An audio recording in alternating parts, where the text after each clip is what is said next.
नमस्कार साथियों, कैसे हैं आप। स्वागत है आपका एक बार फिर से हमारे चैनल ब्राइट ब्रेन पर। आज हम कंप्यूटर भर्ती परीक्षा जो है अपनी संगणक भर्ती परीक्षा, उसमें स्टैटिस्टिक्स में सेंट्रल टेंडेंसी मेजर, जो हमारे केंद्रीय प्रवृत्ति के जो मूल्य हैं, केंद्रीय प्रवृत्ति का माप जो है, सेंट्रल टेंडेंसी का मेजरमेंट, उस पर जो हमारे सांख्यिकीय माध्य आधारित है उनका अध्ययन करेंगे। तो देखिए, सर्वप्रथम तो जैसा कि हम पूर्व की कक्षाओं में चर्चा कर चुके हैं कि सर्वप्रथम हम डेटा क्या करते हैं, कलेक्ट करते हैं। कोई कार्य योजना बनाकर रिसर्च की उद्देश्य क्या है, समस्या का अध्ययन करके डेटा कलेक्ट करते हैं। डेटा कलेक्ट करके उनको एडिटिंग करते हैं, फिर क्लासिफिकेशन, टेबुलेशन, प्रेजेंटेशन करते हैं।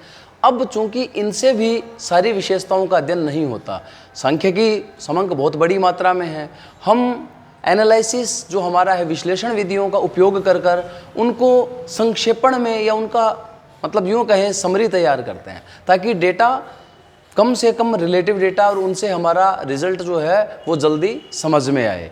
तो उस जो ये अवस्था है, इसमें हम सांख्यिकीय माध्यों का अध्ययन करेंगे। तो सर्वप्रथम तो केंद्रीय प्रवृत्ति का अर्थ देखिए। सांख्यिकीय माध्य क्या होते हैं? सांख्यिकीय माध्य वो सांख्यिकी के माप हैं जिनका उपयोग सांख्यिकी समंकों का विश्लेषण करने के लिए किया जाता है, वो सांख्यिकी माध्य कहलाते हैं। अब सांख्यिकी माध्य में सेंट्रल टेंडेंसी मेजर्स जो हैं, केंद्रीय प्रवृत्ति के कुछ माप हैं या उन पर केंद्रीय प्रवृत्ति पर आधारित कुछ मूल्य हैं। तो सर्वप्रथम हम बात करें केंद्रीय प्रवृत्ति का अर्थ, जो हमारी सेंट्रल टेंडेंसी है उसका अर्थ क्या है, मीनिंग ऑफ सेंट्रल टेंडेंसी। तो सेंट्रल का अर्थ क्या है केंद्र में, तो केंद्रीय प्रवृत्ति का मतलब क्या है? जब हमारी समंकमाला है, जो हमारी डेटा की कोई सीरीज है, उस सीरीज के बीच में जब हमें डेटा मिलते हैं, समंकमाला के बीच में केंद्र में जब समंकों के एकत्रित होने की प्रवृत्ति पाई जाए, यही केंद्रीय प्रवृत्ति है। या यूं कह दें, जैसे एक उदाहरण द्वारा समझाते हैं आपको। मान लीजिए 100 विद्यार्थियों के परीक्षा के अंकों की सूचना आपको दी गई है। एक महाविद्यालय है, कॉलेज है, उसकी कोई कक्षा है, उस कक्षा के 100 विद्यार्थियों का आपके सामने अंकों का विवरण दिया है। तो नंबर तो 1 से लेकर 100 तक आ सकते हैं। अब केंद्रीय प्रवृत्ति क्या कहती है? केंद्रीय प्रवृत्ति ये कहती है कि उस समंकमाला में, उस जो हमारा डेटा सीरीज है, उसमें बीच में इन द सेंस एक क्लस्टर मिलेगा, एकत्रित मिलेंगे समंक, कि लगभग विद्यार्थियों के 100 में से जो 100 विद्यार्थी हैं, उनमें से ज़्यादातर विद्यार्थियों के अंक उसी के आसपास मिलेंगे। मतलब वो रेंज 1 और 100 तो नहीं होगी। आप 100 नंबर की बात करें तो आपको 90, 95, 100 वाले कम मिलेंगे। 1 से लेकर 20, 30 नंबर वाले भी बहुत कम मिलेंगे। तो ज़्यादातर संख्या आपको कहाँ मिलेगी? 40, 50, 60 के आसपास। तो यही केंद्रीय प्रवृत्ति है। तो इनमें जो समंकमाला का केंद्र है, जो बीच का स्थान है, वहाँ समंकों का एकत्रित होने की प्रवृत्ति जो है, वो ही केंद्रीय प्रवृत्ति है। सेंट्रल टेंडेंसी का मतलब समंकमाला के सेंट्रल में इकट्ठा होने की टेंडेंसी या प्रवृत्ति, दैट इज सेंट्रल टेंडेंसी। इस पर जो मूल्य आधारित होते हैं वो केंद्रीय मूल्य होते हैं। और केंद्रीय मूल्य जो हमारे हैं, वो केंद्रीय मूल्य क्या होंगे? वो केंद्रीय मूल्य पूरी समंकमाला का प्रतिनिधित्व करेंगे। मतलब हम पूरी सीरीज का निष्कर्ष निकालेंगे, उस पर कोई विश्लेषण करेंगे, तो वो उन्हीं आधार पे करेंगे। कक्षा का अगर हम पूरा औसत निकालें कि भी एवरेज क्या है, तो हम केंद्रीय जो मूल्य है, केंद्रीय प्रवृत्ति, उसी के आधार पर हमें पता चलता है। तो सबसे पहले अर्थ हो गया। अब हम बात करते हैं केंद्रीय प्रवृत्ति के जो माप है, कौन कौन से टाइप। तो पहले मैं टाइप की बात कर लेता हूँ, काइंड्स ऑफ स्टैटिस्टिकल एवरेज। इससे पहले प्राथमिक माध्य या प्रथम श्रेणी माध्य कहा जाता है। किन्हें? केंद्रीय प्रवृत्ति पर आधारित जो सांख्यिकी माध्य हैं, उन्हें प्राथमिक श्रेणी के माध्य कहा जाता है। बहुत बार एग्जाम में आया हुआ है। क्यों कहा जाता है प्राथमिक श्रेणी के माध्य?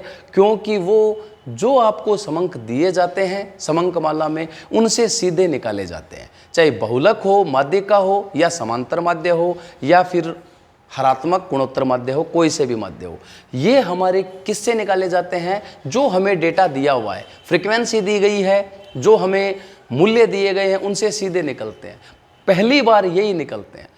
अब द्वितीय श्रेणी के माध्य कौन होंगे? प्रथम श्रेणी के तो ये हैं, तो सेकंड क्लास मीन, द्वितीय श्रेणी के मीन कौन से होते हैं, जिन्हें अप्रत्यक्ष माध्य भी बोलते हैं? वो होते हैं जो इन माध्यों पर आधारित होते हैं। मतलब पहले इनमें से कोई माध्य ज्ञात करो, फिर उसकी सहायता से वो माध्य निकलेंगे। वो होते हैं मानक विचलन, स्टैंडर्ड डिवीजन, उसके अलावा माध्य विचलन, मीन डिवीजन, विस्तार, जो हमारे क्वार्टाइल डिवीजन, वो जो माध्य हैं वो द्वितीय श्रेणी के माध्य कहलाते हैं। क्यों? क्योंकि वो इन माध्यों पर आधारित है। ये प्रथम श्रेणी के, क्योंकि पहले ही इनको कैलकुलेट करना पड़ता है। तो काइंड्स ऑफ स्टैटिस्टिकल एवरेज प्रकार, सबसे पहले पोजिशनल एवरेज। लेकिन मैं यहाँ आऊँ इससे पहले मैं आपको जो भी सांख्यिकी माध्य हम डिसाइड कर रहे हैं या जिनका आंकलन कर रहे हैं, उनमें कुछ आवश्यक गुण होने चाहिए। तो सांख्यिकी माध्य में क्या गुण होने चाहिए कि वो आदर्श माध्य, आइडल मीन कहलाए? सबसे पहले वो सांख्यिकी माध्य समझने में और कैलकुलेट करने में आसान हो। सबसे पहले इजी होना चाहिए वो, कैलकुलेशन उसकी कॉम्प्लेक्स नहीं होनी चाहिए, कॉम्प्लेक्सिलिटी नहीं होनी चाहिए, उसमें जटिलता नहीं होनी चाहिए, साधारण रूप में वो कैलकुलेट हो जाना चाहिए। बोधगम्यता, समझने में सहायता जो हमारी है, मतलब अंडरस्टैंडिंग में आ जाए वो आराम से, ये उसकी बोधगम्यता है। उसके अलावा क्या गुण हो सकता है? फिर है बीजगणितीय विवेचन, मतलब मैथमेटिकल एनालिसिस, उसका इंटरप्रिटेशन होना चाहिए। वो कब होगा? जब वो सारे मूल्यों पर आधारित होगा। तो माध्य आदर्श ऐसा होना चाहिए जो श्रेणी के सभी मूल्यों पर आधारित हो, मतलब सभी मूल्यों का प्रतिनिधि मूल्य, सभी का प्रतिनिधित्व करने वाला और सभी पर आधारित होना चाहिए। वो क्या कहलाएगा? प्रतिनिधि मूल्य। उसी का गणितीय विवेचन होगा, बीजगणितीय विवेचन। तो बीजगणितीय विवेचन सभी मूल्यों पर आधारित, सरल होना चाहिए, स्पष्ट, गणना में सहायक होना चाहिए और सभी मूल्यों पर आधारित, प्लस प्रतिचयन। हम सैंपलिंग जो लेते हैं, डेटा सैंपल के माध्यम से जब हम कलेक्ट करते हैं, तो उसमें हमने यदि सैंपल का तरीका चेंज कर दिया, प्रतिचयन में परिवर्तन कर दिया हमने, तो उसका बहुत ज़्यादा फर्क नहीं पड़ना चाहिए उस पर। ये इसकी क्वालिटी होनी चाहिए। तो ये क्लियर है आपको? तो वो आदर्श माध्य कहलाएगा। अब ये सारे गुण जिस माध्य में होंगे वो आदर्श माध्य कहलाएगा। तो हम पढ़ेंगे माध्य का बहुलक। अब मैं आपको ये पूरा टॉपिक कराऊं, इससे पहले 3-4 बातें आपको बता देना चाहता हूं। इनमें क्वेश्चन आपका बनता है। अब आप अगर ये सोचते हो कि सर हम तो कल्पित माध्य, जो हमारा समांतर माध्य में माध्य का बहुलक, अलग अलग मेथड, इनडायरेक्ट, डायरेक्ट मेथड है, उसके अलावा और भी जो मेथड है, पद विचलन रीति है, मेन डिवीजन जो भी है, कोई भी आपकी है, उससे हम सवाल निकालेंगे। भैया मैं सलाह नहीं दूंगा आपको। मेरी सलाह आपको ये रहेगी, आप एग्जाम ओरिएंटेड पढ़ें। आपको सिलेक्शन लेना है तो, क्योंकि आप अगर, क्योंकि ये फर्स्ट ईयर का सिलेबस नहीं है, आपको फर्स्ट ईयर में बड़े क्वेश्चन नहीं आएंगे। वहाँ 1 मिनट अगर आपको मिलती है तो 1 मिनट लाए के क्वेश्चन आएगा। हाँ, हो सकता है कि अपवाद रूप से 2 या 3% ऐसे आ जाएं जो आपके बहुत डीपली हो, तो उनको आप छोड़ दो ना। ये कहा है क्या कि स्टैटिस्टिक्स में 30 में से 30 आएंगे तो ही पास होगे? यार 2-3 नंबर कम आ जाएंगे, क्या दिक्कत है? क्यों उसके चक्कर में आप वो तैयारी दूसरे सब्जेक्ट को दो ना। इस पे अपन आ रहे हैं तो ये ध्यान रखना आप। इसमें जो एग्जाम में क्वेश्चन आते हैं, या तो सांख्यिकी माध्य, आदर्श माध्य के गुण पे आएगा, या बहुलक माध्य का स्थिति संबंधी माध्य है, ये पोजिशनल मीन माध्य का और बहुलक है। तो ये क्यों है? क्योंकि ये स्थिति, ये जो हमारा सीरीज है, समंकमाला है, उसमें पोजीशन बताते हैं। बहुलक ये बताता है स्थिति में कि भाई कौन से अंक, कौन सा मतलब मूल्य जो है सबसे ज़्यादा बार आया है। मध्य का 2 भागों में विभाजित करती है, तो ये स्थिति संबंधी है। जबकि और ये सामान्यतया निरीक्षण से ही, हम ऑब्जर्वेशन से ही पता कर सकते हैं। ये है गणितीय माध्य में हमारे समांतर माध्य है, हरात्मक माध्य है, उसके अलावा द्विघातीय माध्य है, क्वाड्रिक मीन जो है, हार्मोनिक मीन है, ये सब आएंगे। उस पर हम बाद में चर्चा करेंगे। तो प्रश्न क्या आएगा? प्रश्न आपके इन्हीं पे आधारित, या तो समांतर माध्य, मध्य का बहुलक, इनका एक रिलेशन है, z बराबर 3m - 2x बार रिलेशन है इनका। बताऊंगा क्यों है वो रिलेशन, क्या है। तो 2 में से आपको 3 में से 2 वैल्यू दे के एक पूछ लेगा, 3 में से कोई भी 2 वैल्यू दे देगा, मध्य का बहुलक दे देगा, समांतर माध्य के अलावा समांतर माध्य दे देगा और बहुलक दे देगा, मध्य का पूछ लेगा, एक चीज पूछ लेगा आपसे। ये आ सकता है। उसके अलावा इनके उपयोग, कमियां, आदर्श माध्य के गुण, कहाँ कौन सा माध्य उपयोग में लिया जाता है, बस बहुत है इतना। आप कोई भी पेपर उठा के देख लेना, आपको इनमें से यही प्रश्न मिलेंगे। या फिर आपको मतलब रिलेशन का समांतर माध्य गुणोत्तर माध्य है, तो समांतर माध्य हरात्मक माध्य गुणोत्तर माध्य इनका एक रिलेशन है, वहाँ हम पढ़ेंगे आगे जब भी उस पर टॉपिक पे आएंगे, तो उनके रिलेशन पे आधार पे प्रश्न पूछा जाता है। तो आपको एग्जाम में केवल इन्हीं पे फोकस करना है। थ्योरी बोरिंग लगती होगी आपको, लेकिन पढ़नी पड़ेगी। आप कंपटीशन एग्जाम में इसको छोड़कर सिलेक्शन नहीं करवा सकते। और मैं विश्वास के साथ कह सकता हूँ, यदि आप बहुत ज़्यादा डीप पढ़ेंगे, प्रैक्टिकल क्वेश्चन पे फोकस कर लेंगे, तो आप पक्का गारंटी है कि आप फिर कंसेप्चुअल नहीं पढ़ पाएंगे और बाकी सब्जेक्ट छूट जाएंगे आप। अगर स्टैटिस्टिक्स बहुत अच्छी तैयार कर लोगे तो फिर 30 की आएगी ये तो बैलेंस स्टडी आपकी बहुत ज़रूरी है, ये आपको पता होना चाहिए। ये हमारा हो गया पोजिशनल। अब सबसे पहले हम पढ़ेंगे मोड, बहुलक। पोजिशनल मीन में हम सबसे पहले पढ़ेंगे मोड, जो हमारा है बहुलक। बहुलक का अर्थ देखिए, बहुलक की उत्पत्ति फ्रेंच शब्द है बहुलक, ला मोड, वहाँ से उत्पत्ति हुई। इसको भूइष्टक भी बोलते हैं, बहुलक भी बोलते हैं। भूइष्टक बहुलक मतलब बहु का मतलब बार बार, जो सबसे ज़्यादा बार आ रहा है वो बहुलक है, उसकी प्रधानता है, श्रेणी में बार बार आ रहा है वो निकल कर। मतलब 100 अगर मूल्य दिए हैं तो 100 में से सबसे ज़्यादा आवृत्ति उसी की होगी, सबसे ज़्यादा रिफ्लेक्ट होगा वो, दैट इज मोड। अब ये तो हो गया बहुलक। अब बहुलक फ्रेंच शब्द है, रिवाज या फैशन उसका अर्थ है, वहां से निकल के आया।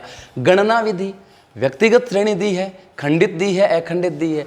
व्यक्तिगत श्रेणी को खंडित में बदलो या सतत श्रेणी में बदलो। फिर सबसे पहले तो निरीक्षण, मैंने आपको बताया ऑब्जर्वेशन, ज़्यादा बार आ रहा है, पता है कि इसकी आवृत्ति ज़्यादा है, वो आ जाएगा।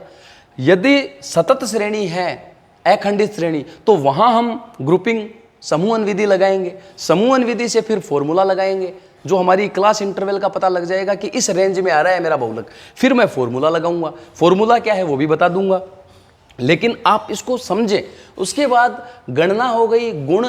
अब इसके बहुलक के उपयोग गुण कमियां, ये आपको पता होना चाहिए। गुण तो ये है, ये बहुत जल्दी आराम से कैलकुलेट हो सकता है। बहुलक जो मेरा है वो एकदम आराम से कैलकुलेट हो सकता है, मतलब इजी है।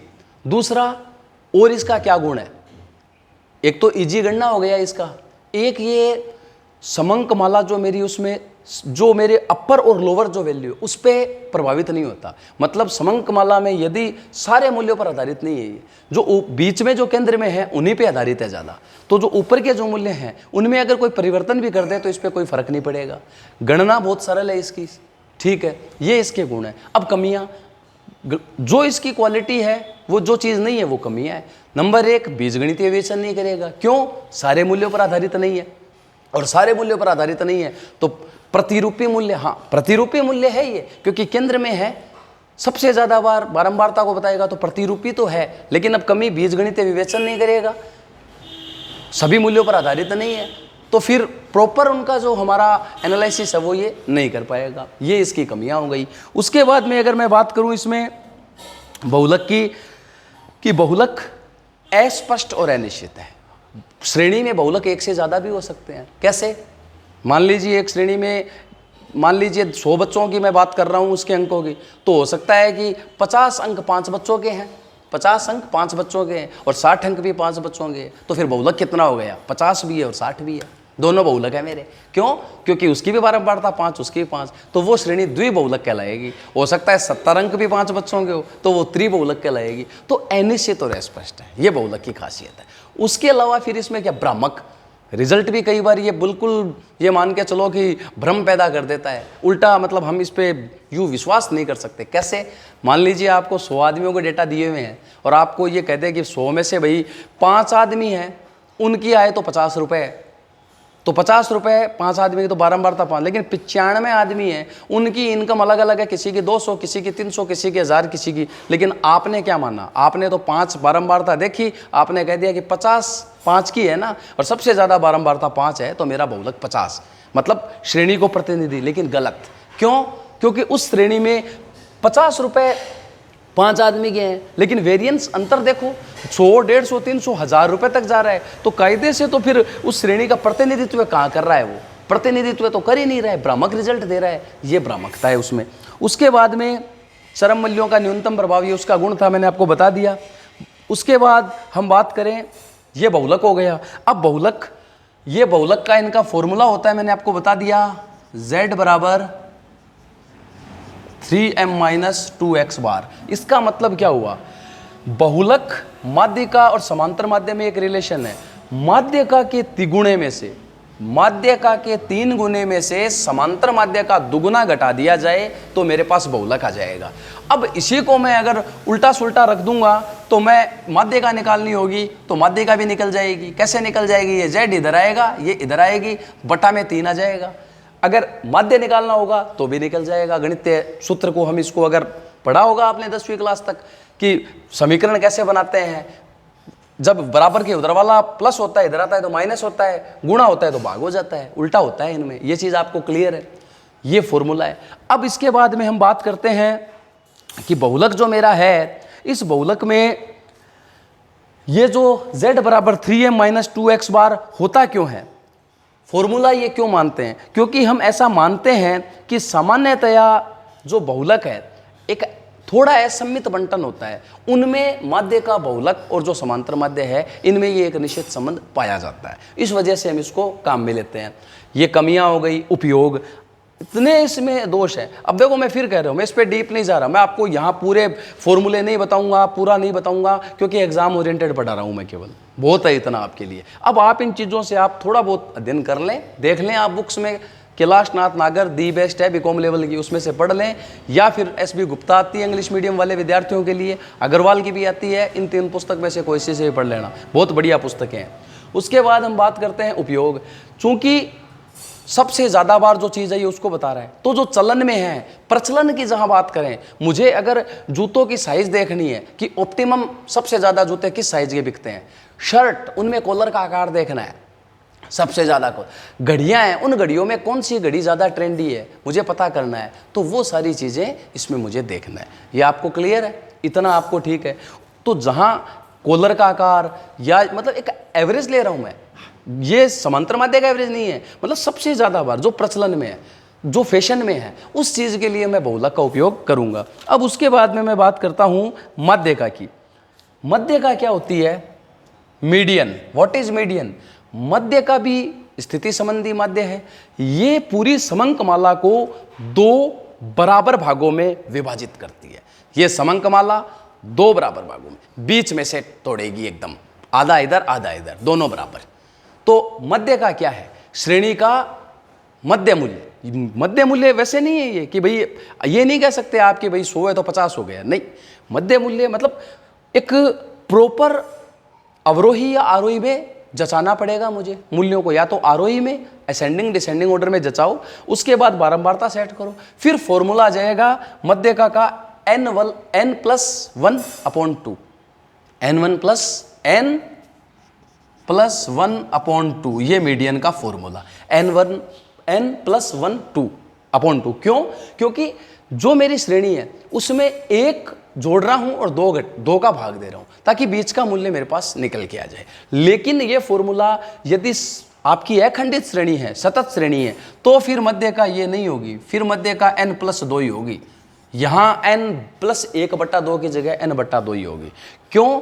क्योंकि असतत श्रेणी में हम कह रहे हैं कि निश्चित अंतर है, और कोई भी आरोही अवरोही से जचाओ मध्य का हमेशा बराबर आनी चाहिए दोनों मेथड से, इसलिए हम +1 का इफेक्ट हटा देते हैं, n/2 ही करते हैं इसमें। और ये मध्य का हो गई। मध्य का अर्थ आपको बता दिया, गणना वही व्यक्तिगत खंडित अखंडित श्रेणी में सबसे पहले आप मूल्य जचाएं, आरोही अवरोही में जचाओ, फिर उनकी बारंबारता लिखो, फिर उसके बाद में इस फॉर्मूले का n+1/2 का फॉर्मूला लगा दो। व्यक्तिगत है तब तो n आपके मूल्य हो जाएंगे, और यदि आपका बारंबारता जो है फ्रीक्वेंशियल डिस्ट्रीब्यूशन है तो फिर उसको मान लेंगे हम, बारंबारता को n+1/2 जहां आ रहा है उसके सामने का मूल्य ले लेंगे हम। और यदि हमारी वो है अखंडित श्रेणी तो फिर m बराबर n/2 निकाल के मध्यका का वर्ग निकलेगा, हमारा क्लास निकल जाएगी। उससे फिर हम फॉर्मूला लगा के क्या करेंगे, मध्यका निकाल लेंगे। ऐसा ही अखंडित में बहुलक में था और अखंडित में ऐसा ही मध्यका में है। अब मध्यका की हम बात करें, निर्धारण हो गया हमारा, ये देखिए। उसके बाद हम बात करें, अगर मध्यका मुझे निकालनी है, मुझे मीडियन निकालना है इस मेथड से, सतत श्रेणी से, तो n/2 से क्या आएगा, मध्यका का वर्ग आएगा, केवल वो क्लास आएगी। अब मैं फॉर्मूला लगाऊंगा मध्यका के लिए, यहां से मैं डिलीट कर रहा हूं भाई, ये डिलीट कर रहा हूँ मैं। मध्यका का फॉर्मूला मेरा हो जाएगा m बराबर L1 प्लस I बटा एफ m माइनस सी। सबसे पहले m बड़ा M मध्य का, L1 मध्यका का जो वर्ग है मेरा उसकी निचली सीमा लोअर लिमिट L1, I उस वर्ग का विस्तार क्लास इंटरवल, F उस वर्ग की बारंबारता, M क्या है जो मेरा n बटा 2 से आया था छोटा m वो है मेरे लिए यहाँ, C है ये C। जब सतत श्रेणी से मैं माध्य का निकालूंगा तो मुझे बारंबारता के पास कम्युलेटिव फ्रीक्वेंसी भी निकालनी पड़ेगी, CF कम्युलेटिव फ्रीक्वेंसी। पहले में दूसरी जोड़े, दूसरी में तीसरी, ऐसे टोटल, और सारी बारंबारता का टोटल लास्ट कम्युलेटिव फिगर से मिल जाएगा। तो ये C है माध्य का वर्ग से ठीक ऊपर वाला वर्ग, उसकी टोटल बारंबारता कम्युलेटिव फ्रीक्वेंसी ये बताएगा ये C। तो फॉर्मूला L1 प्लस I बटा एफ ब्रैकेट में m माइनस सी, इससे हम कैलकुलेट कर लेंगे माध्य का। ये चीज़ क्लियर है? कोई दिक्कत है यहाँ तक तो बोलो आप। ठीक है, अब हम बात करते हैं मध्य का हो गया, अर्थ हो गया, गणना हो गई, गणना बता दी। गुण अवगुण उपयोग। गुण क्या होंगे मध्य का के, बताओ भाई मध्य का के क्या गुण हो सकते हैं। देखिए सबसे पहले बात करते हैं गुणों की, तो मध्य का बीच दो भागों में बांटती है। ठीक है, तो जो ऊपर की वैल्यू है टॉप और लोअर, सीमांत मूल्य जिसको बोल, उससे ज़्यादा प्रभावित नहीं होगी क्योंकि बीच में ही पाई जा रही है, गणना में भी सरल है। ठीक है, तो फिर ये तो इसकी खासियत हो गई। तो फिर कमी कहाँ है? कमी आदर्श माध्य नहीं बोल सकते। क्यों? बीजगणितीय विवेचन नहीं हो सकता, बीजगणितीय विवेचन इसमें क्या है, संभव नहीं है। उसके बाद में हम इसमें बात करें सीमांत मूल्यों की उपेक्षा। जैसा मैंने आपको बताया कि ऊपर वाले जो मूल्य, क्योंकि मध्य का श्रेणी को दो भागों में बांटेगी तो फिर ऊपर और नीचे वाला जो वैल्यू है तो फिर उसको हम क्या करेंगे, उन पे आधारित नहीं, उनका कोई फर्क ही नहीं पड़ेगा। उसके बाद में बीजगणितीय विवेचन नहीं होगा और फिर प्रतिनिधित्व का अभाव, रिप्रेजेंटेशन प्रॉपर श्रेणी को नहीं कर पाएगी। यह आपको पता होना चाहिए मध्य का। ये हमारा अब मध्य का पर आधारित कुछ विभाजन मूल्य हैं। क्या है? पार्टीशन वैल्यू है जिसमें हमारे क्वार्टाइल होते हैं, उस चतुर्थक जिसको बोलते हैं। उसके अलावा हमारे पंचमक होते हैं जिसको हम क्वांटाइल्स बोलते हैं। फिर ऑक्टाइल अष्टमक होते हैं। फिर हमारे डिसाइल होते हैं दशमक, और शतमक भी होते हैं हमारे परसेंटाइल। तो ये हमारे नेक्स्ट टॉपिक में हम पढ़ेंगे कि प्रॉपर कैसे इनको माध्य का से इनका क्या संबंध है। हाँ, इतना बता दूं जनरल नॉलेज के लिए कि माध्य का दो भागों में बांटती है, तो माध्य का बीच का मूल्य। अब क्वार्टाइल चार भागों में बांटेगा, चतुर्थक का मतलब ही चार टुकड़े, लेकिन होंगे कितने? तीन। क्यों? क्योंकि पहला, दूसरा, तीसरा, चौथा चार भागों में बांट दिया, तो तीन जो हमारे हैं 25, 75, एक 25%, एक 75 और एक 50। तो दूसरा क्वार्टाइल किसके बराबर हुआ? माध्य का दो में बांटती है तो माध्य का 50 पे आती है, तो दूसरा क्वार्टाइल मेरा मध्य का के बराबर होता है। पहला मध्य का से छोटा, दूसरा मध्य का से बड़ा। ये चीज़ क्लियर है? ये आपको पता होना चाहिए। उसी प्रकार पंचमक पांच भागों में बांटेगा तो होंगे कितने? चार। ये चीज़ क्लियर होनी चाहिए आपको, ये चीज़ें आपको क्लियर होनी चाहिए। फिर शतमक, दशमक, अष्टमक 7 होते हैं, तो चौथा अष्टमक मध्यका के बराबर होगा बिल्कुल।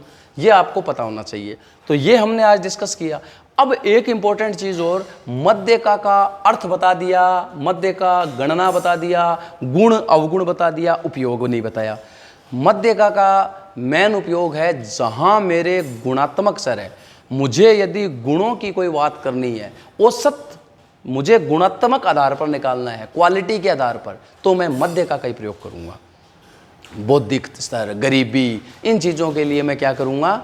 मध्यका का उपयोग करूंगा। तो कैसा लगा आपको आज का हमारा सेशन, ज़रूर हमें बताएं। नेक्स्ट टॉपिक में हम आपके साथ मिलेंगे, एक नए इसी को कंटिन्यू करेंगे, मध्यका के आधार पर विभाजन मूल्य। और फिर जो मेरे गणितीय माध्य हैं, अर्थमेटिक मीन जो हैं, उसमें समांतर माध्य, गुणोत्तर माध्य, हरात्मक माध्य, फिर व्यावसायिक माध्य, उस पर हम कल डिस्कस करेंगे। ये मैंने जो आपको आज बताया, इनको आप अच्छे से क्लास को देखें और अध्ययन करें, और क्वेश्चन जो आए हैं उन क्वेश्चन से आप देखें कि हाँ इनसे क्वेश्चन निकल रहे हैं ना। उठाओ, आप पेपर उठाओ, आपको पता लग जाएगा। अगर आपके पास कोई टेस्ट सीरीजें पढ़ी है, बुक्स पढ़ी हैं, वहाँ से निकालो। बाकी आपके लिए एक अच्छी खबर और है, मैं बहुत जल्द स्टैटिस्टिक्स की टेस्ट सीरीज लॉन्च करने वाला हूँ। आपको मैं हर एक टॉपिक वाइज क्वेश्चन दूंगा और आपको पूरा लास्ट में एक बुक भी प्रोवाइड करवा देंगे। चलो धन्यवाद साथियों, बने रहिए हमारे साथ ब्राइट ब्रेन के साथ। मिलते हैं फिर नेक्स्ट क्लास में। जय हिंद, जय भारत, वंदे मातरम साथियों।